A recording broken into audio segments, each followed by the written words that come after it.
یہ سورہ کہف ہے، اس کی بڑی فضیلت ہے۔ حدیث میں رسول اللہ صلی اللہ علیہ وسلم نے ارشاد فرمایا کہ جو جمعے کے دن سورہ کہف کی تلاوت کرتا ہے اللہ اسے دجال کے فتنے سے محفوظ رکھتے ہیں۔ اس کی وجہ کیا ہے کہ دجال کے فتنے میں اور اس میں کیا مناسبت ہے، اس پہ علماء نے بہت کچھ کہا ہے، تو یقینی طور پر اس حکمت کو بیان نہیں کیا جا سکتا، لیکن بہرحال اس کے مضامین ایسے ہیں کہ انسان کو اس سے ایمان میں تقویت ملتی ہے۔ اور بڑی بات یہ ہے کہ رسول اللہ صلی اللہ علیہ وسلم نے جب کسی چیز کے بارے میں ہمیں بتا دیا تو پھر ہمیں اس کی حکمت سمجھ میں نہ بھی آئے تو ہمیں بس اس پر ایمان لانا چاہیے۔ تو دجال کے فتنے سے بچنے کے لیے اگر کوئی جمعے کے دن اس کا اہتمام کرتا ہے تو انشاءاللہ اس کو فائدہ ہوگا۔ دجال کے فتنے سے بچنے میں سرسری غور سے ایک بڑی حکمت یہ معلوم ہوتی ہے کہ اللہ تعالیٰ نے بڑے بڑے قدرت کے اپنے نمونے دنیا میں دکھائے ہیں، جیسے اس میں خضر علیہ السلام کا واقعہ آئے گا، اصحاب کہف کا واقعہ، ذوالقرنین کا واقعہ، کہ کیسی اللہ نے ان کے ہاتھوں پہ اپنی قدرت کو ظاہر کیا۔ تو یہ اللہ تعالیٰ کے مختلف کام ہیں۔ یاجوج ماجوج کا تذکرہ بھی آئے گا اس میں، تو اس میں ہمیں پتہ چلتا ہے کہ اللہ کی قدرتوں میں بہت بڑی بڑی قدرتیں، اللہ مخلوق سے بھی بعض دفعہ بڑے بڑے کام لے لیتے ہیں۔ تو دجال بھی اللہ کی ایک مخلوق ہوگا، تو وہ اگر بڑے بڑے محیر العقول کام دکھا رہا ہے تو یہ اس کی علامت نہیں ہوگی کہ یہ خدا ہے۔ جیسے ذوالقرنین سے اللہ نے بڑا کام لیا تو وہ خدا تھوڑی بن گئے، اور خضر علیہ السلام کے ذریعے اللہ نے مردے کو زندہ ایک جو ہے نا وہ دیوار کو سیدھا کروا دیا اور تختہ جڑوا دیا، اور کچھ انہوں نے اللہ کے بتانے سے غیب کی خبریں بتا دی، تو اس سے وہ خدا تو نہیں بن گئے۔ اور جو اس طرح اصحاب کہف کئی سو یعنی 300 سال تک غار میں سوتے رہے تو اس سے وہ خدا نہیں بن گئے۔ تو ایسے ہی دجال کے جب ہم محیر العقول واقعات دیکھیں گے تو یہ اس کی علامت نہیں ہے کہ یہ خدا ہے، بلکہ اللہ کی مخلوق ہے۔ تو اللہ تعالیٰ نے جیسے پچھلے پیغمبروں میں ایسے واقعات رونما ہوئے اور مقصد لوگوں کی آزمائش تھا، تو دجال بھی لوگوں کی آزمائش ہی کے لیے آئے گا۔ اور بہت ساری حکمتیں ہیں جو علماء نے بیان کی ہیں۔ اچھا، یہ جو جمعے کے دن سورہ کہف پڑھنے کی فضیلت ہے، تو یہ جمعے کی رات کو اگر کوئی پڑھ لے تو بھی یہ فضیلت حاصل ہو جائے گی، تو کیونکہ روایات میں جمعے کی رات کا بھی تذکرہ ملتا ہے اور جمعے کا بھی تذکرہ ملتا ہے۔ الحمدللہ الذی، تمام تعریفیں اس اللہ کے لیے ہیں، انزل علی عبدہ الکتاب، جس نے اپنے بندے پر کتاب کو نازل کیا، ولم یجعل لہ عوجا، اور اس کتاب میں اس نے کوئی کجی نہیں رکھی۔ یہ قرآن کا کمال ہے۔ آپ الحمد سے لے کے والناس تک پڑھیں، 2 اور 2 4 کی طرح اس کی آیتیں اور اس کے مضامین سمجھ میں آتے ہیں۔ قرآن کے علاوہ کوئی بھی مذہبی کتاب آپ پڑھ لینا تو آپ کو سمجھ میں نہیں آئے گی کہ یہ کیا کہا جا رہا ہے اس میں، اور وہ باتیں نیچر کو اپیل بھی نہیں کریں گی، اور انسان وسوسوں کا شکار ہو جائے گا اور مصیبت میں پڑ جائے گا۔ لیکن قرآن کے دعوے کتنے واضح ہیں، اور دعووں میں تناقض نہیں ہے۔ قرآن نے کہا خدا ایک ہے، ہر جگہ یہی کہا کہ ایک ہے۔ محمد صلی اللہ علیہ وسلم کو کہا کہ نبی ہیں، بشر ہیں، نبی ہیں، تو بشریت کو ثابت کیا قرآن نے۔ جہاں نبی صلی اللہ علیہ وسلم سے اوٹ پٹانگ معجزوں کا مطالبہ کیا گیا تو بتا دیا گیا میں بشر ہوں۔ ایک ہی دعویٰ رہا ہے مسلسل شروع سے آخر تک، اور آخری نبی ہونے کا جب دعویٰ کیا گیا تو آخری ہی، یہ نہیں کہ پھر قرآن میں اشارے دے دیے ہوں کہ کوئی اور نبی بھی آئے گا۔ تو تناقض نہیں ہے قرآن میں۔ نماز کو فرض کیا تو نماز فرض ہے۔ تو یہ جتنے مضامین، پھر اخلاقیات کی جو تعلیم دی وہ تعلیم سیم ہے۔ تو یہ ہے کہ عوج نہیں ہے، بالکل نیچر کو اپیل کرنے والی 2 اور 2 4 کی طرح صاف ستھری باتیں ہیں قرآن مجید میں۔ یہ خود قرآن کا ایک بہت بڑا معجزہ ہے۔ آپ کبھی بھی کسی جھوٹے آدمی کو جب سنیں گے نا، اس کی باتوں میں ٹکراؤ بہت ہوگا۔ میں ایک دفعہ تحقیق کر رہا تھا، یہ منکرین حدیث جو ہیں جنہوں نے کہا، دعویٰ کیا کہ حدیث حجت نہیں ہے، تو ہمارے شیخ حضرت مفتی رشید احمد صاحب رحمہ اللہ تعالی نے اصل الفتاویٰ کی 2 جلد میں ان کے خلاف بہت کچھ لکھا ہے۔ تو اس میں ایک بڑی دلچسپ بات یہ تھی کہ جب یہ منکرین حدیث کا جو بانی ہے نا، پرویز نام تھا اس کا، پورا نام اس وقت ذہن میں نہیں ہے، تو اس کی کتابوں سے حضرت نے تناقض نکالا۔ مفتی رشید احمد صاحب رحمۃ اللہ علیہ نے تناقض کیا نکالا؟ ایک جگہ لکھ رہا ہے کہ حدیث حجت نہیں ہے، دوسری جگہ لکھ رہا ہے کہ حدیث حجت تو ہے لیکن جن ذرائع سے ہم تک پہنچی وہ ذرائع حجت نہیں ہے، اور ایک جگہ لکھ رہا ہے کہ حدیث حجت بھی ہے لیکن صرف نبی صلی اللہ علیہ وسلم کے دور تک کے لیے حجت ہے، ہمیشہ کے لیے حجت نہیں ہے۔ تو ایسے کئی تناقض، تو اس میں حضرت نے لکھا کہ اس سے پتہ چلتا ہے کہ یہ بیچارہ خود اس کو پتہ نہیں ہے کہ یہ اس کا دعویٰ کیا ہے. یعنی اس سے صاف واضح ہوتا ہے کہ ان کا مقصد صرف اور صرف ہمیں اسلام سے ہٹانا ہے، اور حدیث کو مشکوک قرار دے کر، کیونکہ زیادہ تر جو قوانین ہمیں اسلام کے ملتے ہیں وہ تو قرآن میں بہت کم ملتے ہیں، وہ تو احادیث میں ملتے ہیں. قرآن تو زیادہ تر عقیدے کی بات کرتا ہے، آخرت کے تصور کو ہماری نظروں میں اجاگر کرتا ہے، اخلاقیات سکھاتا ہے، مسائل، فقہی مسائل، وہ تو زیادہ تر احادیث میں ہے، اسلامی قانون جسے ہم کہتے ہیں. تو مقصد اس کا یہ ہے کہ اسلامی قانون سے کسی طرح لوگوں کو ہٹایا جائے. تو جیسے جس وقت بن پڑی وہ دعویٰ اس نے کر دیا. کبھی مجلس دیکھی کہ یار اس وقت یہ دعویٰ کرنا زیادہ مناسب ہے کہ حدیث حجت تو ہے لیکن جن ذرائع سے پہنچی وہ ذرائع قابل اعتماد نہیں ہے، تو وہاں اس نے یہ دعویٰ کر دیا. تو جھوٹا آدمی کسی ایک بات پہ ٹکتا نہیں ہے. آپ مرزا غلام احمد قادیانی کے دعووں کو دیکھ لیں، اس کی کتابوں میں کہیں وہ لکھتا ہے کہ میں نبی نہیں ہوں، میں تو امام ہوں، اور کہیں لکھتا ہے کہ میں، شروع میں اس نے یہ دعویٰ کیا تھا کہ میں نبی نہیں ہوں، میں امام مہدی ہوں. پھر اس نے دعویٰ کیا میں حضرت وہی عیسیٰ علیہ الصلوۃ والسلام جو مسیح موعود وہ ہوں. اس کی کتابوں میں اتنا ٹکراؤ ہے. وجہ اس کی ہے کہ باطل کا ایک ہدف ہوتا ہے، تو وہ دیکھتا ہے کہ جیسا دیس ویسا بھیس. جیسے اس کا ہدف ہوتا ہے شہرت، دولت، اور یا لوگوں میں پھوٹ ڈالنا یا کوئی منصب حاصل کرنا کسی سے، تو وہ پھر دیکھتا ہے کہ جس وقت جو طریقہ اس کو سوٹیبل لگتا ہے نا، وہ وہی طریقہ اختیار کر لیتا ہے. تو ہر باطل میں یہ ہوتا ہے. آج بھی ہم دیکھتے ہیں جو اہل باطل ہوتے ہیں وہ کسی ایک بات پہ ٹکتے نہیں ہیں. ایک تو ہوتا ہے نا انسان سے غلطی سے ایک دعویٰ ہو گیا اس سے رجوع کر لے، وہ ایک الگ چیز ہے، وہ تو ہر انسان سے خطا ہو سکتی ہے. لیکن اہل باطل کے دعووں میں بہت ٹکراؤ ہوتا ہے، وہ کسی ایک بات پہ ٹکتے نہیں ہیں. آج بہت سارے اسکالرز ایسے ہیں کہ آپ جب ان کی تقریریں سنیں گے یا ان کی کتابیں پڑھیں گے تو انہیں بہت ٹکراؤ نظر آئے گا. اسی سے صاف پتہ چل جاتا ہے کہ یہ لوگ اپنے دعوے میں مخلص نہیں ہیں، ان کا مقصد پھوٹ ڈالنا ہے. تو جتنی جو تحریف شدہ آسمانی کتابیں ہیں، یہ جتنے باطل مذاہب ہیں، ان میں بھی آپ کو یہ ٹکراؤ نظر آئے گا. تو قرآن یہ دعویٰ بار بار کرتا ہے کہ اللہ تعالیٰ نے جو کلام اپنے حبیب صلی اللہ علیہ وسلم پہ نازل کیا اس میں آپ کو عوج نظر نہیں آئے گا، کوئی کجی نظر نہیں آئے گی. بہت واضح 2 اور 2 4 کی طرح وہ اپنے دعووں کو دعوے کرتا ہے قرآن مجید، اور اس پر دلائل قائم کرتا ہے. قیماً، اللہ فرماتے ہیں سیدھا سیدھا کلام ہے، لینذر بأسا، تاکہ یہ ڈرا دے. کہ اللہ تو نے اتنا صاف ستھرا کلام نازل کیوں کیا؟ اللہ کہتے ہیں 2 وجہ سے. برے لوگوں کو ڈرانے کے لیے، اچھے لوگوں کو امیدیں دلانے کے لیے، تاکہ برے لوگ برائی سے بچیں اور اچھے لوگوں کو موٹیویشن ملے. یہ دعویٰ بھی قرآن کا کتنا پیارا اور کتنا صاف ستھرا ہے. برائی کو ختم کرنا چاہتا ہے قرآن، اچھائی کو پروموٹ کرنا چاہتا ہے. لِيُنذِرَ بَأْسًا شَدِيدًا، ہم نے کیوں نازل کیا؟ تاکہ یہ ڈرا دے شدید عذاب سے، من لدنہ، اللہ کی طرف سے، یعنی اللہ کی طرف سے ڈرا دے. وَيُبَشِّرَ الْمُؤْمِنِينَ، اور ایمان والوں کو خوشخبریاں سنا دے. کون سے ایمان والے؟ الَّذِينَ يَعْمَلُونَ الصَّالِحَاتِ، جو اچھے اعمال کرتے ہیں. کیا خوشخبری سنا دے؟ ان لہم اجرا حسنا، کہ ان کو اجر ملے گا بہت اچھا، اور ایسا اجر ملے گا ماکثین فیہ ابدا، رہیں گے اس اجر میں وہ ہمیشہ ہمیشہ. وینذر الذین قالوا، اور تاکہ یہ کلام ڈرا دے ان لوگوں کو، الذین قالوا، جو کہتے ہیں اتخذ اللہ ولدا.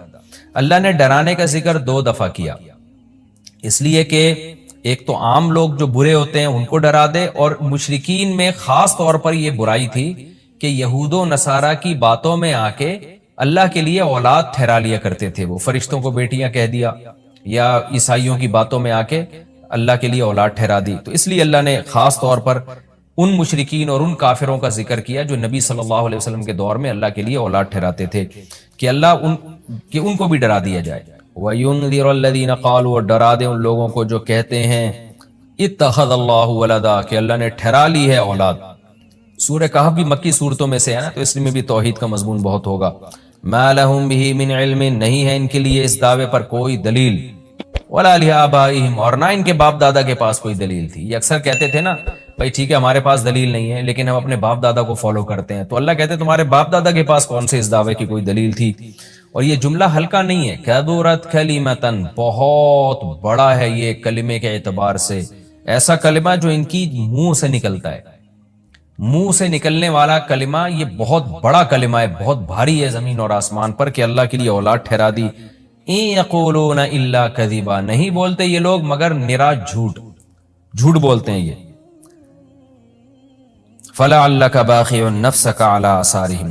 اللہ تعالیٰ اپنے حبیب صلی اللہ علیہ وسلم کو تسلی دے رہے ہیں کہ اتنا سری جھوٹ بولتے ہیں اور آپ کی دعوت اتنی واضح ہے پھر بھی یہ ایمان نہیں لاتے، تو اے نبی کہیں ایسا نہ ہو کہ آپ غم میں اپنی جان ہی نہ ہلاک کر بیٹھیں، کیونکہ رسول اللہ صلی اللہ علیہ وسلم کا دل بہت گھٹتا تھا کہ اتنی واضح بات میں کر رہا ہوں، اتنا میرے دعوے میں اتنی کلیئرٹی ہے، اس کے باوجود یہ مانتے کیوں نہیں ہیں؟ تو غم سے آپ کا سینہ گھٹتا تھا۔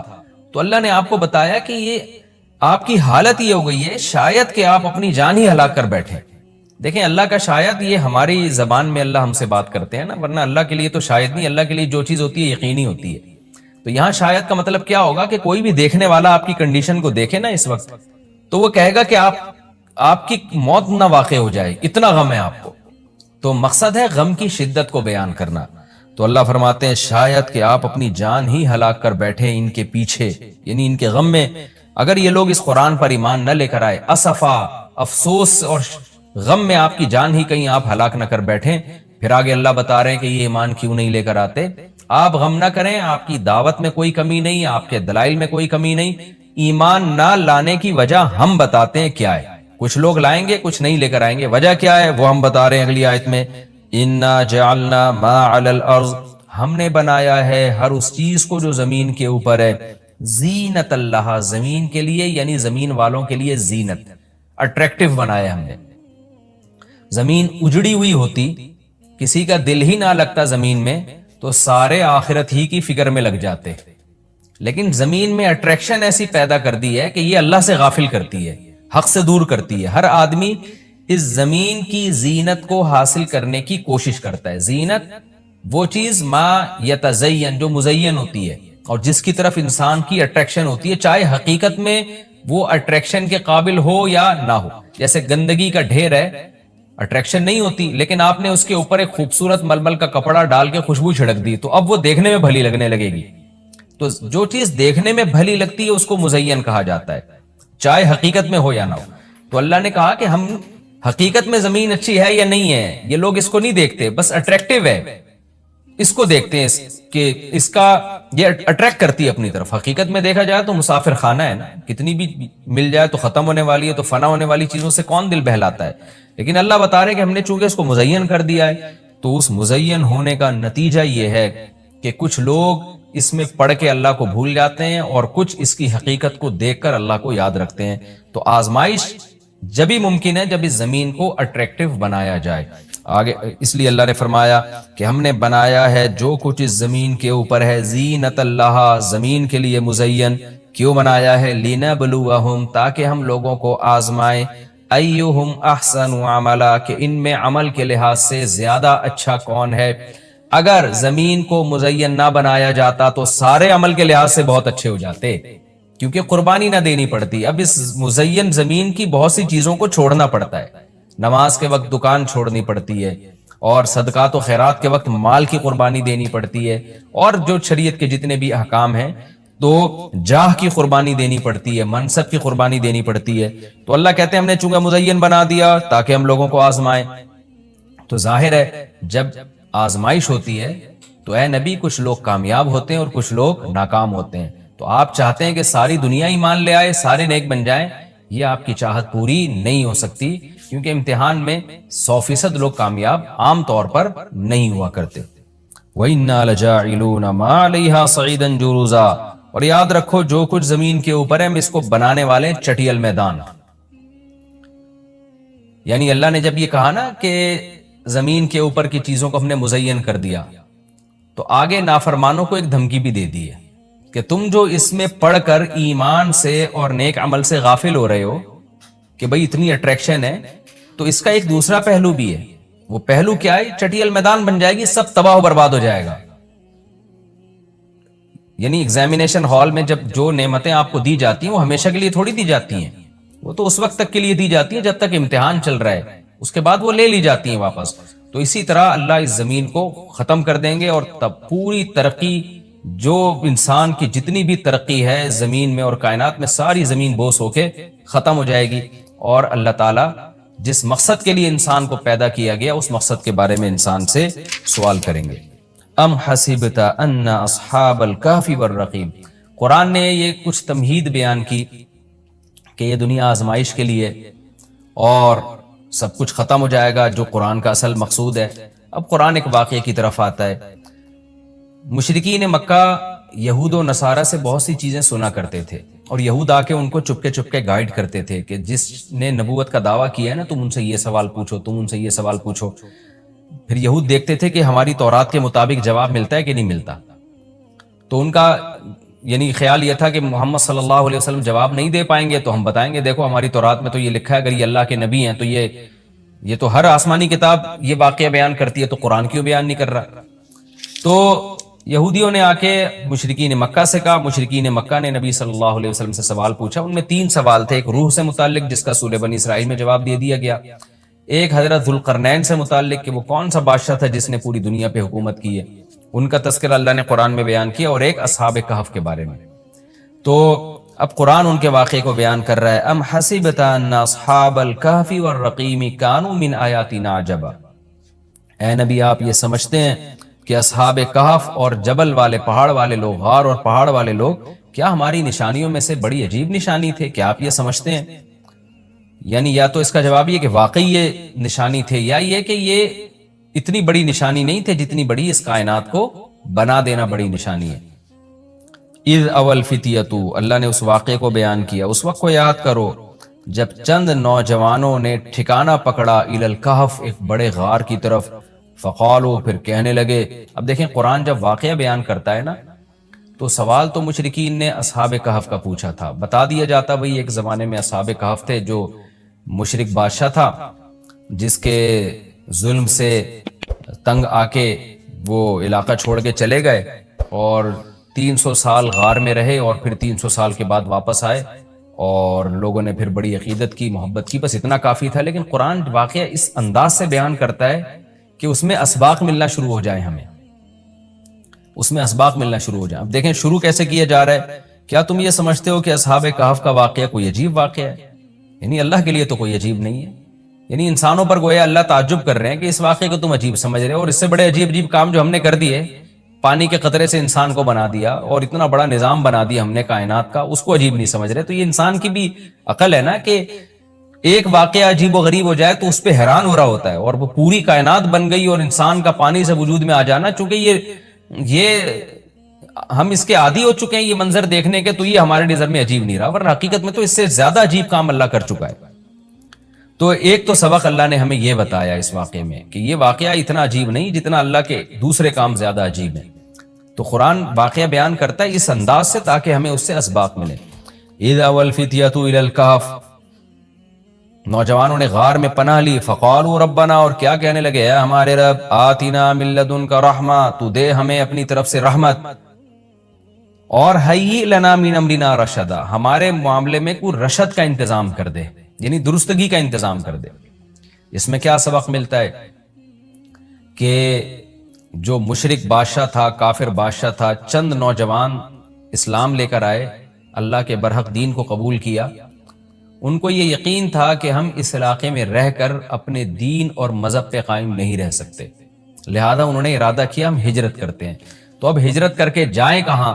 تو اللہ سے دعائیں مانگ رہے ہیں۔ اس سے کیا پتہ چلتا ہے کہ جب آپ کے لیے کسی علاقے میں رہ کر دین پر چلنا ناممکن ہو تو آپ پر لازم ہے کہ آپ اس علاقے کو چھوڑیں، ایک بات۔ نمبر 2، چھوڑ کر آپ اللہ پہ اعتماد اور توکل کریں کہ جس اللہ نے مجھے یہاں کھلایا وہ کہیں اور بھی کھلا سکتا ہے۔ نمبر 3، اللہ سے 2 قسم کی دعائیں مانگیں۔ نمبر 1، اے اللہ تو میرے لیے رحمت کا انتظام کر دے، یعنی اپنا رحم کر تاکہ تیری رحم کی وجہ سے ہمارے لیے معاملات آسان ہو جائیں۔ نمبر 2، تو ہمیں گائیڈ کر، ہیئ لنا من امرنا رشدا کا مطلب سیدھا راہ دکھا، ہمیں بتا کہ ہم نے جانا کہاں ہے، کس ملک میں اسٹے کرنا ہے، سفر کیسے کرنا ہے۔ یہ بالکل ایسے ہی ہے جیسے موسیٰ علیہ السلام سے غلطی سے قتل ہو گیا، تو اب مدین سے جب نکلنا تھا، مصر سے جب نکلنا تھا تو راستہ معلوم نہیں تھا، تو وہاں بھی اللہ تعالیٰ سے موسیٰ علیہ السلام نے دعا مانگی کہ وَلَمَّا تَوَجَّهَ تِلْقَاءَ مَدْيَنَ قَالَ عَسَىٰ رَبِّي أَن يَهْدِيَنِي سَوَاءَ السَّبِيلِ، مجھے امید ہے میرا رب مجھے سیدھا راستہ دکھائے گا۔ تو جب انسان کو راستے معلوم نہ ہو، گائیڈنس نہ مل رہی ہو کہ جانا کہاں ہے، کہاں اسٹے کرنا ہے، تو ایسے موقع پہ اللہ سے سیدھے راستے کی دعا مانگنی چاہیے۔ تو یہاں بھی انہوں نے دعا مانگی کہ اللہ تو ہمارے لیے رحمت کا انتظام کر دے اور ہمارے لیے ہمیں گائیڈ کر دے کہ ہم نے جانا کہاں ہے، کہاں اسٹے کرنا ہے۔ تو قرآن کہتا ہے ہم نے ان کی دعا کو قبول کی، فَضَرَبْنَا عَلَىٰ آذَانِهِمْ۔ رحمت کا انتظام کیسے ہوا کہ ہم نے غار کے اندر گئے، ان کے کتے کو ساتھ لے کر غار کے اندر گئے ہیں، اور وہاں انہوں نے کہا کہ فی الحال ہم یہاں لوگوں سے چھپ جائیں، کسی طریقے سے پناہ میں آ جائیں، پھر دیکھیں گے جی اٹھ کے ہم نے جانا کہاں ہے۔ تو قتل کے خوف سے نکلے اور غار میں جا کے آرام کیا، تو اللہ کہتے ہیں ہم نے ان کے کانوں پہ پردہ ڈال دیا، سلا دیا گہری نیند، سنین عددا، کئی سال تک، ثم بعثناہم، پھر ہم نے ان کو جگایا، لنعلم ای الحزبین، تاکہ ہم دیکھیں، جس کا نتیجہ یہ نکلا کہ ہم یہ دیکھنا چاہتے تھے ان دونوں میں سے کون سا فریق ایسا ہے احصا لما لبثوا امدا، جو مدت کے اعتبار سے زیادہ کاؤنٹ کرنے والا ہے اس مدت کو، لما لبثوا، جس مدت تک یہ لوگ ٹھہرے۔ یعنی اللہ تعالیٰ بھی گویا ان کو دیکھ کے خوش ہو رہے ہیں کہ دیکھیں ان کے آپس میں تبصرے کیا ہوتے ہیں، کیونکہ کسی کے ساتھ ایسا کبھی نہیں ہوا۔ تو اب جب یہ اٹھیں گے تو اللہ کی گویا کہ اللہ تعالیٰ بھی ان کی بات کو دیکھ کر نا ایک خوش ہو رہے ہیں ان کو دیکھ کے کہ دیکھو میں یہ باتیں آپس میں کیا کرتے ہیں۔ تو کسی نے کیا کہا، کسی نے کیا کہا، یہ سارا تذکرہ آگے آئے گا، یہ واقعہ آگے بھی چلے گا، اور انشاءاللہ اس کی تفصیل اگلے رکوع میں زیادہ آئے گی۔ ہمارا یہ رکوع الحمدللہ کمپلیٹ ہو گیا، اور وقت بھی تقریباً کمپلیٹ ہی ہونے والا ہے ہمارا۔ اللہ نے نا انسان کو ایسا بنایا ہے کہ آپ تھوڑی ٹینشن اٹھاؤ گے نا، یہ ٹینشن آپ کے سکون کا ذریعہ بنتی ہے۔ پورا سسٹم، پورا نظام ہمارا اسی اصول پہ چل رہا ہے۔ جو آرام طلب ہوتے ہیں، جو سکون کے پیچھے بھاگتے ہیں، ان کو کبھی بھی سکون نہیں ملتا۔ کل میں ورزش کر رہا تھا، تو ورزش کر کر کے حالت ظاہر ہے آدمی تھک جاتا ہے، اور گرمیوں میں کراچی کی بھی حبس کتنا ہو رہا ہے، پسینہ بہت نکلتا ہے۔ تو میرے ساتھ جو میرے 2-3 شاگرد تھے، میں نے ان سے کہا دیکھو ہم 1 گھنٹے کی یہ ٹینشن اٹھاتے ہیں، اس کے بعد 23 گھنٹے ہمارے مزے کے گزرتے ہیں۔ ہوتا ہے کہ نہیں ہوتا؟ مغرب کے بعد میں جا رہا تھا نا، تو مجھے سستی ہو رہی تھی، یار کوئی اور کام کرو، پھر جاؤ یہ ڈنٹ پہ لو بیٹھ گئے، اور اتنی ٹینشن والا کام ہے، وزن اٹھاؤ بلا وجہ 1 گھنٹہ آپ کا گیا۔ یہ شیطان بہکاتا ہے نا انسان کو۔ لیکن کیا ہوتا ہے جب آپ 1 گھنٹہ ایکسرسائز کرتے ہیں، وہ ٹینشن ہے، اس میں کوئی انٹرٹینمنٹ کی کوئی چیز نہیں ہے، مصیبت میں ڈال رہے ہو اپنے آپ۔ کتنے فائدے 23 گھنٹے تک حاصل ہوتے ہیں۔ پہلا فائدہ، بھوک دبا کے لگتی ہے۔ یہ جو کیلے کا ملک شیک ہے نا، میں عام حالت میں 1 گلاس بھی نہیں پی سکتا، مجھے بلغم اور بدہضمی ہوتی ہے۔ لیکن میں جم سے جب ہو کے آتا ہوں، پورا جگ بھر کے، ویسے 2 انڈے اس گرمی میں کھا کے دکھاؤ، کیا خیال ہے کوئی کھا سکتا ہے اس گرمی میں؟ آپ جب ایکسرسائز کر کے آتے ہو، نڈھال ہو رہے ہوتے ہو، اتنا جگ بھر کے پیتے ہو آپ، وہ مزہ، وہ بھی تو مزہ ہے نا۔ پھر اس میں آپ کھجوریں بھی ڈال لو، پستے بھی ڈال لو، بادام بھی ڈال لو، سارے، ایک تو مزہ بہت آتا ہے ایک ایک گھونٹ پینے میں، اور باڈی میں ایسا جذب ہوتا ہے غائب۔ 2 گھنٹے بعد یا 1 گھنٹے بعد پھر بھوک لگنا شروع ہو جاتی ہے۔ یہ لذت، یہ بغیر ورزش کی ملے گی آپ کو؟ نہیں ملے گی۔ اس کے بعد دوسرا مزہ کیا؟ دبا کے مزے کی نیند آتی ہے انسان کو، وہ ایسا مزہ آ رہا ہوتا ہے بستر پہ سونے میں، وہ ایک اپنا مزہ۔ صبح ناشتے میں بھی بھوک ڈبل ہو جاتی ہے سارا دن، اور پھر آپ کے جو باڈی کا فیگر بننا شروع ہوتا ہے، وہ دیکھ کے ویسے انسان کو اچھا لگتا ہے کہ یار میں آڑا ترچھا نہیں ہو رہا، ورنہ ٹیڑھا میڑا، کوئی ادھر سے نکل رہا ہے، کوئی ادھر سے دائیں بائیں جا رہا ہے، ایک کولا ادھر کو جا رہا ہے، دوسرا ایسا لگ رہا ہے یہ دوسرا کولا کسی سے ادھار لیا ہوا ہے، اس کا اپنا نہیں ہے، یہ ایک اپنا ہے، دوسرا کسی سے ادھار لیا ہوا ہے اس نے، آڑا ترچھا۔ اس کے بعد بھوک بھی نہیں لگ رہی، کھایا جا رہا ہے، شوگر اوپر جا رہی ہے، تھوڑے دنوں میں شوگر کا مریض، بلڈ پریشر، 20 قسم کی بیماریاں۔ تو 1 گھنٹہ جو آپ نے ٹینشن اٹھائی، اس ٹینشن نے 23 گھنٹے آپ کو خوشیاں دی ہیں۔ یہی جاگنگ میں بھی ہوتا ہے، آپ صبح جاگنگ کر کے دیکھیں، خوب پسینہ نکالیں، بہت ٹینشن ہوگی آپ کو، یار تھک گیا ہوں، سانس پھول گیا، بھاگتے رہیں، اس کے بعد آپ کیا کریں؟ نہائیں، اتنا مزہ آتا ہے۔ پھر اس کے بعد آپ کو کھانے میں مزہ آتا ہے، سارا دن ایسے آنکھوں کی روشنی تیز رہے گی، دماغ ایسا فریش۔ میرے ایک دوست تھے، آڑے ترشے ہو گئے نا بہت زیادہ، بہت ٹیڑے مڑے ہو گئے۔ میں نے کہا بھائی تو ایک دن اللہ کا واسطہ بھاگ لے اللہ کا واسطہ۔ وہ زبردستی ان کو بھگایا ہم نے، اور ہمت کر کے نا سانس پھولا, میں نے کہا بھاگ, بہت بھگوایا ہوں. اگلے دن کہتے ہیں یار آج کا دن تو میرا عجیب ہی, ایسا لگ رہا ہے میں کسی اور دنیا میں ہوں, جنت میں آ گیا میں. کہہ رہا ہے ایسا لگ رہا ہے میں کسی جنت میں ہوں آج. میں نے کہا دیکھو وہ ایک آدھے گھنٹے کی ٹینشن نے آپ کے 23.5 گھنٹے اچھے گزار دی. خوب سمجھ لیں یہی اصول ہے. جو لوگ علم حاصل کرتے ہیں, ہم نے 7-8 سال علم حاصل کیا مدرسے میں, انتہائی سخت ٹینشن والا ٹائم گزارا ہے میں نے مدرسے میں. لوگ سمجھتے ہیں مدرسے میں بیٹھتے تھے تو پیڑے کھاتے تھے وہاں بیٹھ کے. 8 سال 9 سال جو میں نے مدرسے میں گزارے ہیں, میں اب تو بیان میں بھی بتاتا ہوں, بعض دفعہ چھپ چھپ کے روتا تھا میں, کیونکہ وہ ساری انٹرٹینمنٹ جو ہماری کالج کی, جب گھر سے نکلتے تھے ایس ایم سائنس کالج میں جاتے تھے, تو آپ کو پتا ہے کراچی میں جو کالج میں جاتا ہے تو کالج کے علاوہ وہ ہر جگہ جاتا ہے, ایجوکیشن کا کوئی سیٹ اپ ہی نہیں ہے. تو ہم جا رہے ہیں, ہمیشہ 2 گھنٹے لیٹ پہنچ رہے ہیں, راستے میں گولا گنڈا کھا رہے ہیں, خربوزے والا کھا رہے ہیں, اور مستیاں, پھر کیپ, اور وہ یہ والا گلاس, وہ جو لونڈے لپاڑے ہوتے ہیں ہمارے دوست سارے وہی نا, کیپ پہنا ہوا, اسٹائل پڑھائی گئی تیل لینے. وہاں گئے تو پتہ نہیں چل رہا ہمارا پیریڈ کون سا چل رہا ہے بھائی, ٹھیک ہے نا. پھر بیٹھے, پھر امتحان کے دنوں میں کانپ رہے ہیں, تو پھر محنتیں ہو رہی ہیں, وہ کسی طریقے سے ٹیوٹر لگوا کے, جو ہی ہوتا ہے آج کل کہ بھائی پھر ٹیوشن پڑھ رہے ہیں وہ. لیکن مزے بہت تھے کالج میں. جب ہم مدرسے میں گئے ہیں بھائی, وہاں تو پڑھنا پڑ رہا ہے بیٹھ کے, رات 11 بجے تک مطالعہ. 8 سال ہم نے اس طرح سے, پھر فجر کی نماز کے بعد کلاسیں شروع ہو جاتی تھی ہماری, فجر کے بعد, فجر سے ظہر تک کلاسیں, پھر تھوڑی دیر آرام, پھر اس کے بعد تکرار, اسٹڈی, مطالعہ, عصر کے بعد بیان, 15-20 منٹ ہمیں ٹہلنے کے, چائے پینے کے ملتے تھے. اس کے بعد پھر مغرب کے بعد مطالعہ, اسٹڈی کر رہے ہیں, پھر عشاء کے بعد, عشاء سے پہلے کھانا کھایا, کھانے کے بعد پھر کتاب لے کے بیٹھ گئے.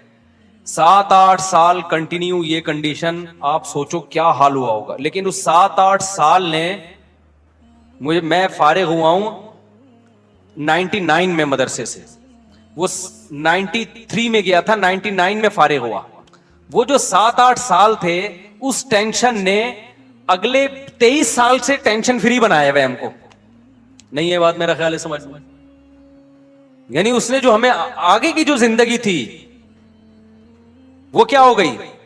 اگر اس وقت ہم آوارہ گردی کرتے, ابے نہیں یار کون پڑھے گا مدرسے میں یار, تو بھائی چل کالج میں پڑھ لے, ابے چھوڑ یار, تو ابھی کیا کر رہے ہوتے, بنٹے کھیل رہے ہوتے ہیں, اسنوکر کلب میں گھسے ہوئے ہوتے کہیں, صحیح ہے نا, وہ کھیل رہے ہوتے, اور بے روزگاری کے تانے دے رہے ہوتے, ابے پاکستان سے بھاگو یار, یہاں سے, اس ملک میں کچھ رکھا ہوا ہی نہیں ہے یار, یہی باتیں کر رہے ہوتے. ابے تو نے تیر کیا مارا ہے, تو نے محنت کیا کی ہے.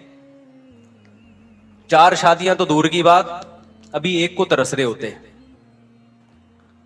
کچھ بھی ہوتا, اور اگر الٹے سیدھے طریقے سے پیسہ آ بھی جاتا, تو بہت سے لوگ غلط طریقے سے پیسہ کما لیتے ہیں. تو پیسے سے کرتے کیا ہم, جب علم نہیں ہوتا تو وہی پیسہ آپ کی بربادی کا ذریعہ بن جاتا ہے. میں نے پیسے والے زیادہ ڈپریشن میں دیکھے ہیں غریبوں کی نسبت. ہمارے استاذ ہمیں کہا کرتے تھے 7-8 سال لگ کے محنت کر کے پڑھ لو, ہمیشہ آپ مستقبل کیا ہو جائے گا, استاذ ہمیں بتایا کرتے تھے. بلکہ ہمارے استاذ تو ہمیں یہاں تک کہا کرتے تھے کہ دیکھو جو چیز مارکیٹ میں کم ہوتی ہے اس کی ویلیو زیادہ ہوتی ہے.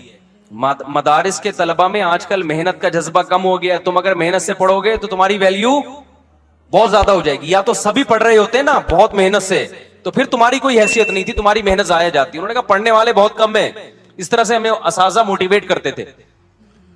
تو اب دیکھو کتنا فائدہ ہو گیا اس کا, چاہے دین کی لائن میں ہو چاہے دنیا کی لائن میں ہو.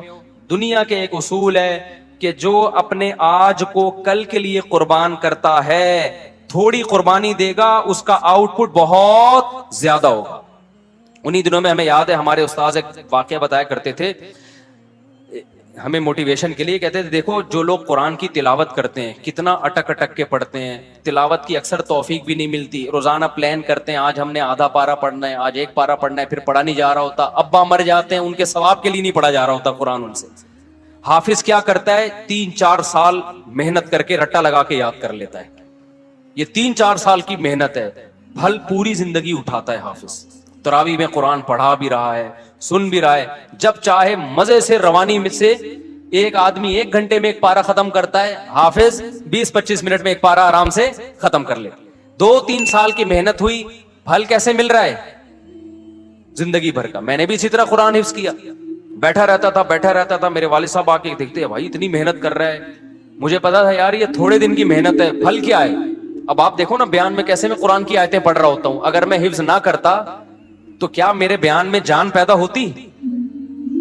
نہیں جان پہ. میں بار بار قرآن اٹھا کے منگوا رہا ہوتا یار یہ والی آیت ذرا. اول تو آیتیں ذہن میں ہی نہیں آتی, پھر ہم نے تراویح پڑھانا شروع کی حفظ کی وجہ سے, اس تراویح میں قرآن ریوائز ہوتا ہے اور قرآن کے معنی اور معارف کھلتے ہیں. اگر وہ میں نے 6 مہینے کا تقریباً ٹائم ہوگا جو اسٹرگل اور محنت کر کے قرآن حفظ کیا, اگر وہ 6 مہینے میں ٹینشن نہ اٹھاتا تو آج میں آپ کے سامنے اس طرح سے بیان نہ کر رہا ہوتا جس طرح آپ سن رہے ہیں بیٹھ کے. وہ 6 مہینے ٹف محنت کی, اس کا پھل پوری زندگی کے لیے الحمدللہ مل رہا ہے. تو چاہے دین ہو دنیا ہو, جو قربانی دیتا ہے, جو ٹینشن اٹھاتا ہے, ٹینشن اس سے دور بھاگتی ہے, اور جو سکون کی تلاش میں سکون کے پیچھے بھاگتا ہے, سکون آگے آگے اور یہ پیچھے پیچھے. تو جسمانی ورزش کا بھی یہی ہے, آپ 24 گھنٹے میں ایک ٹائم نکال کے اپنے آپ کو تھکاتے ہو, جس ٹائپ کی محنت ہوگی نا اسی ٹائپ کا آپ کو بدلہ ملے گا. آپ جسم کو تھکا رہے ہو, جسم ریلیکس ہوگا. آپ دماغ کو تھکا رہے ہو, دماغ ریلیکس ہوگا. خواہشات کو کچل رہے ہو, خواہشات پوری ہوں گی آپ کی. نہیں آئی بات؟ آپ اپنی حرام خواہشات پہ کنٹرول کرتے ہو نا, جنسی خواہشات پہ, آپ کی جنسی خواہشات پوری ہوں گی. حلال میں اللہ لذت کو ڈبل کر دے گا. نہیں آ رہی بات میرا خیال. آج آپ اپنے آپ کو فحش فلموں سے روک لیتے ہو کہ میں اپنی خواہشات کچھ لوں گا. آج آپ اپنے آپ کو یہ ہاتھ بات اور یہ غلط کاریوں سے روک لیتے ہو کہ میں اپنی خواہشات کو قربان کروں گا. تو یہ قربانی وقتی ہے, لیکن اس کی جو اثر ہے وہ ہمیشہ قائم رہے گا. ایک ڈاکٹر سے میری بات ہو رہی تھی, وہ یہی بات کر رہے تھے, نہیں ایکچولی یہ ڈپریشن اسٹریس ٹروپی ڈرامے نا. میں نے کہا ڈاکٹر صاحب مجھے ایک بات بتاؤ, میرے جاننے والوں میں ایک بزرگ 80 سال کے, کتنے, جو برائیوں سے ہمیشہ, بزرگ تھے نا, بزرگ کا مطلب برائیوں سے بچتے رہے, نماز کے پابند, اور نظر کی ہمیشہ انہوں نے حفاظت کی, اپنی بیوی سے انہوں نے ہمیشہ وفا کی, کوئی میڈیکل سائنس کے ٹوٹکے اور نسخے ان کو معلوم نہیں, کوئی حکیموں سے اسپیشل ان کا تعلق نہیں. 80 سال میں انہوں نے دوسری شادی کی ہے اور ان کے اولاد ہوئی ہے. نہیں آئی میرا خیال ہے بات سمجھ میں؟ میں نے کہا یہاں تو میڈیکل سائنس کیا ہو رہی ہے, فیل ہو رہی ہے. نہ انہوں نے کبھی فحش فلم دیکھی, نہ انہوں نے کبھی آڑے ترچے الٹے سیدھے کام کیے, نظر کی ہمیشہ حفاظت کی. ان میں اتنی پاور کہاں سے آ گئی؟ میں نے کہا ہمارا فلسفہ یہ ہے بھائی کہ جو ان برائیوں سے بچے گا وہ زیادہ پاورفل ہوگا. ہاں وقتی طور پہ ٹھڑک کا پیدا ہو جانا, یہ تو جو جتنے گناہ کرتا ہے اس کی ٹھڑک بڑھتی ہے, وہ ٹھڑک اور چیز ہے میرے بھائی, اور طاقت اور قوت ایک الگ چیز ہے. آج کل ٹھڑکیوں کو سمجھا جا رہا ہے کہ یہ بڑے پاورفل ہیں, کہ کہیں بریکیں ان کی فیل ہو گئی ہیں. تو اس لیے فطرت سے کبھی مت لڑو. دیکھو اسلام کبھی ایسی چیز کا آرڈر آپ کو نہیں کرتا جو آپ کی صحت کے لیے نقصان دہ ہو, کبھی بھی نہیں کرے گا. اسلام نے اگر ایک چیز پہ پابندی لگائی ہے تو اس کا مطلب یہی ہماری صحت کے لیے بھی مفید ہے, یہی ہمارے دماغ کے لیے بھی مفید ہے. اب جو ہومو سیکسولیٹی کو ہماری سوسائٹی میں پروموٹ کیا جا رہا ہے, یہ ہوا کیا ہے, 1990 تک کہا جاتا ہے کہ امریکہ میں یہ جو لڑکوں سے بدفعلی کا شوق ہے یہ ایک نفسیاتی بیماری سمجھا جاتا تھا, اور ہے بھی بیماری. بعد میں اس کو کیا کر دیا انہوں نے, لیگل. کیوں کر دیا؟ اس لیے کہ اتنے زیادہ بیمار پیدا ہو گئے کہ اب ان کے حقوق کے تحفظ کی فکر پڑ گئی ان لوگوں کو. کل ایک فیس بک پہ کوئی تصویر شاید 2 لڑکیوں نے انڈیا میں کہیں شادی کی آپس میں, ایک کو لڑکا بنا دیا اور ایک کو لڑکی بنا دیا پر, اور یہ خوش ہو رہے ہیں کہ یار ہم اسی طرح سے مطمئن ہیں. آپ اس طرح سے تھوڑے دن تک سیٹسفائی ہو گئے, لیکن نہ آپ کو اولاد ملے گی, نہ آپ کو اولاد کی خوشیاں, اور نہ آپ کو وہ محبت ملے گی جو میاں بیوی میں ہوتی ہے. 2 لڑکے آپس میں وہ محبت کر نہیں سکتے, 2 لڑکیاں آپس میں وہ محبت کر نہیں سکتی, وہ ملے گی نہیں. اس سے آپ ڈپریشن میں جاؤ گے. ان لوگوں میں خودکشیوں کا ریشو بہت زیادہ ہے. تو ہم تو جانتے ہیں بھائی علماء کو, صلحاء کو. ابھی دیکھو سعودی عرب میں ایک خبر آئی ہے کہ 90 سال کے بزرگ نے ایک 18 سال کی لڑکی سے شادی کی ہے. یہ پوسٹ چلی ہے, اس پہ لوگ بڑا مذاق بھی اڑا رہے ہیں. اب مجھے نہیں پتا اس لڑکی نے کیا دیکھ کے 90 سال کے بزرگ سے شادی کر لی. ہم سے مشورہ لیتی تو ہم کہتے بھائی اتنے سارے لوگ یہاں بیٹھے ہوئے 20 سال کے بھی 22 سال کے بھی, تو وہ ایک الگ کہانی ہے. میں اس کے وہ نہیں کر رہا کہ 90 سال والے کو 18 سال سے کرنی چاہیے یا 18 والے کو, وہ ایک الگ کہانی ہے, اس پہ بہت کچھ پہلے کہہ بھی چکا ہوں میں. لیکن اس 90 سال کے جو بابا ہیں, متشرع ہیں, دیندار ہیں, اس کا مطلب بھائی دینداری میں کوئی تو خاص چیز ہے کہ یار کہ 90 سال میں آپ کیا کر رہے ہو. 18 سال کی لڑکی سے آپ میں شادی کا جذبہ ہے, تو یہ دین, مذہب, نظر کی حفاظت, یہ پائیدار لذتوں کا ذریعہ ہے. اور یہ جو وقتی طور پر آپ اپنی خواہشات بڑھا کے جو کرتے ہو نا جو کام, یہ وقتی ہیں, لیکن لانگ ٹرم زیادہ ٹائم گزرنے کے بعد یہ ساری چیزیں آپ کی باڈی کو بھی ڈیمیج کر رہی ہیں اور آپ کی کھوپڑی کو بھی ڈیمیج کر رہی ہیں. ایک بات بیان کر کے بس پھر میں اپنے اصل ٹاپک کی طرف آتا ہوں, بات کو سمیٹتا ہوں. ایک بات خوب سمجھ لیں, میں یہ بات بیان کر رہا تھا کہ ہمارے ڈاکٹر لوگ کہتے ہیں کہ بھئی یہ تو سارے ہی کرتے ہیں. یہ بات بالکل غلط ہے. میں مانتا ہوں کہ اب بہت سے لڑکوں نے یہ کرنا شروع کر دیا, لیکن یہ نیچرل نہیں ہے. یہ لڑکے لڑکوں سے سن کے کرتے ہیں یا فحش فلمیں دیکھ کے. ہم کئی اپنے دوستوں کو جانتے ہیں جو بلوغت کی دہلیز پہ قدم رکھا, نہ انہوں نے فحش فلم دیکھی, نہ ان کے آڑے ترچھے دوست تھے, ان کی شادیاں 25, 26, 30 سال میں ہوئی, زندگی میں ایک دفعہ بھی انہوں نے یہ کام نہیں کیا. تو یہ نیچرل نہیں ہے. ہاں یہ ضرور ہے کہ جب آپ سنتے ہو یا فحش فلمیں دیکھ کے اپنی خواہشات کو بھڑکاتے ہو, پھر آپ کے پاس کوئی راستہ پورے کرنے کا ذریعہ نہیں ہوتا, پھر آپ اس طرف آتے ہو.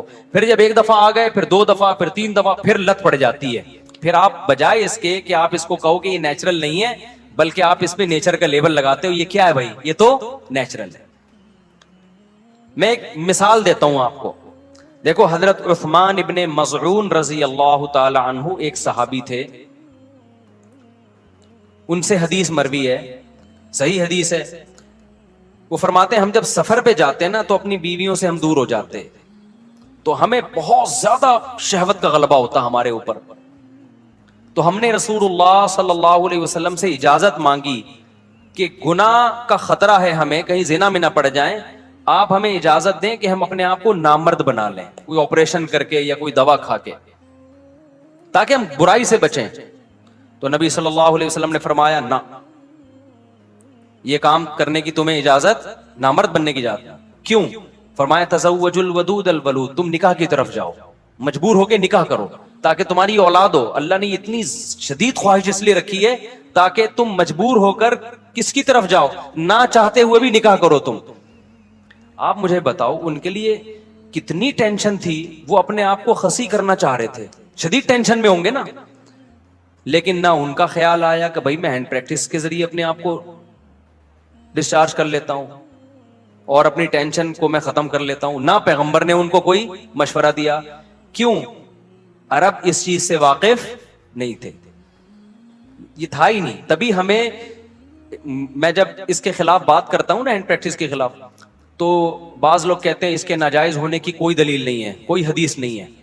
بھائی حدیث اس لیے نہیں ہے کہ صحابہ میں یہ عمل تھا ہی نہیں, وہ جانتے ہی نہیں تھے. یہ تو لوط علیہ السلام کی قوم نے لڑکوں سے بدفعلی کی ہے تو قرآن نے اس کو ذکر کر دیا, ورنہ عربوں میں یہ لڑکوں سے بدفعلی بھی نہیں تھی. کوئی ایک واقعہ ہمیں نبی کے دور میں نہیں ملتا کہ کسی نے یہ کام کیا ہو, حالانکہ بت پرستی تھی, شرک تھا, سب کچھ. یہ نیچرل نہیں ہے. ان چیزوں کی طرف انسان جب جاتا ہے جب غلط طریقے سے اپنی خواہشات کو بھڑکا رہا ہو اور حلال کا آپشن اس کے پاس بند ہو چکا ہو. دیکھو بھوک آپ کو لگ رہی ہو, روٹی نہ ملے, تو پھر آپ کے سامنے جو چیز آئے گی, ایک وقت کوئی گٹکا بھی رکھا ہوگا نا, آپ کھا لو گے اس کو, آہستہ آہستہ آپ کو گٹکے کی عادت پڑ جائے گی. پھر آپ کو روٹی میں وہ مزہ نہیں آئے گا جو کس میں آئے گا, گٹکے میں مزہ آئے گا. تو ہمارے نبی صلی اللہ علیہ وسلم نے نہیں کہا کہ اس طرح سے, بھئی یہ تو ہے ہی نہیں, یہ تو نیچرل ہی نہیں ہے. تو اس لیے اپنے آپ کو ان تمام برائیوں سے بچائیں, اور اگر خدا نخواستہ کسی سے برائی ہو جاتی ہے, عادت پڑ چکی ہے, تو میں ایک طریقہ بتاتا ہوں عادت چھوڑنے کا. یہ اتنی لمبی تمہید میں نے اس لیے باندھی ہے کہ ڈاکٹروں نے دماغ ایسا کھوپڑی نوجوانوں کی خراب کر دی ہے کہ پہلے نوجوان یہ برائی کر کے توبہ کرتے تھے, علماء کے پاس آتے تھے کہ یار ہمیں کوئی طریقہ بتائیں, ہم یہ برائی چھوڑیں.